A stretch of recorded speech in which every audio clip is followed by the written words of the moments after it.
Alhamdulillahi wahda, wassalatu wassalamu ala man la nabiyya ba'da, amma ba'du. And we're back with the mistakes and concepts surrounding Ramadan that must be corrected, written by our Sheikh Abu Ammar Muhammad ibn Abdullah bin Musa, Hafidhullah Ta'ala.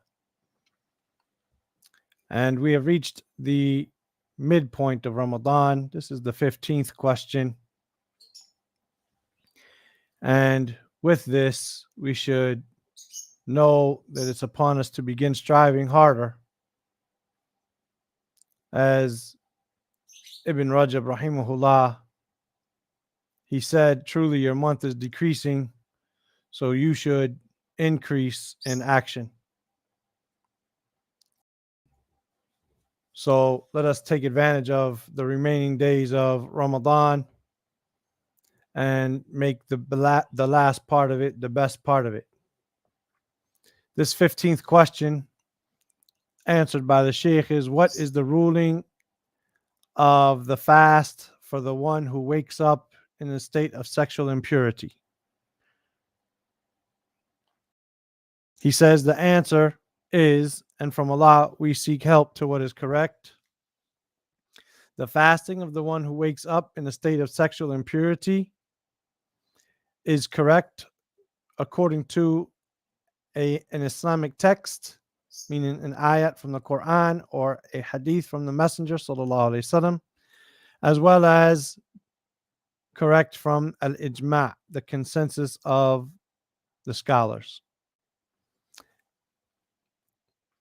This happens when a person wakes up at the adhan of Fajr or after the adhan of Fajr and he has not taken a bath from sexual impurity, whether that sexual impurity is a result of sexual intercourse or a wet dream. Or it could take place from a person who had a wet dream during the daytime while he was fasting. Similar to this is the menstruating woman or the woman who has postpartum bleeding.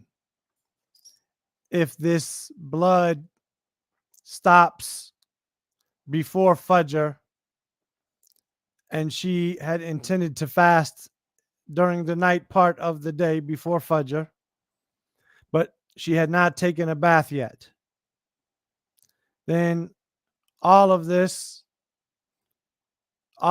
situations, the fasting is correct and there is nothing to be done regarding it. On the authority of Aisha and Salama radiallahu anhuma, both of them mothers of the believers, both of them wives of the Prophet sallallahu alaihi wasallam, they both reported that Allah's Messenger sallallahu alaihi wasallam, Fajr used to reach him while he was still in a state of sexual impurity from being with his family. And then he would take a ghusl or a bath and fast. This is narrated by Bukhari and Muslim, and the wording belongs to al-Bukhari.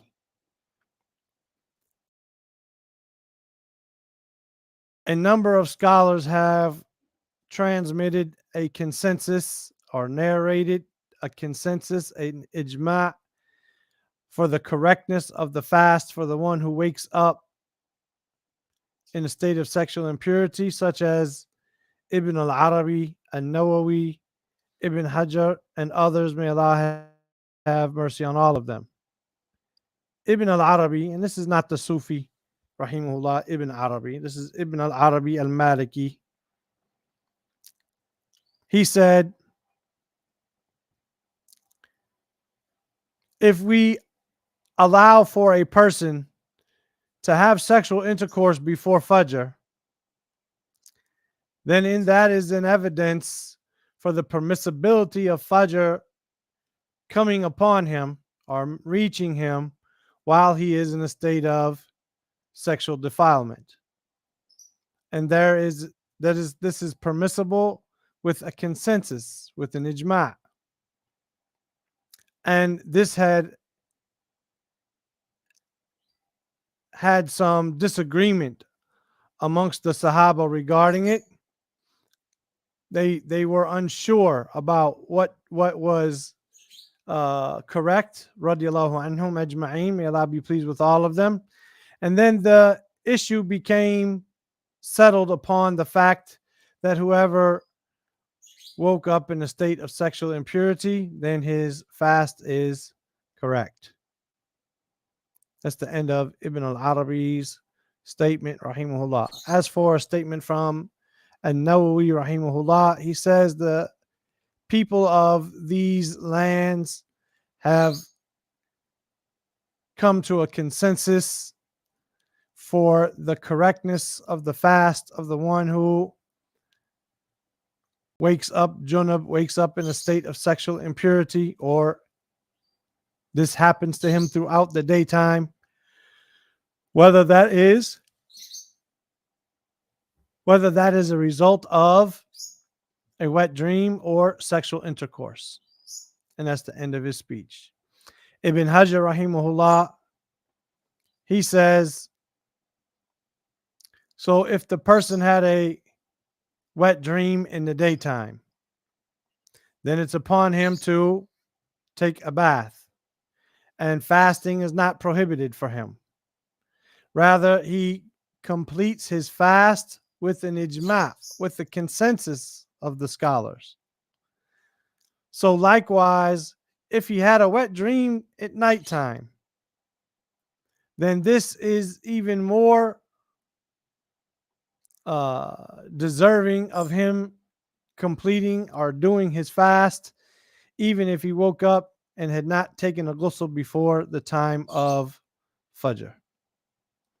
The Sheikh concludes after these three statements saying, and Allah knows best what is correct, and to him is the return and the final resting place, and may the salat and salam be upon our Prophet Muhammad and upon his family and all of his companions.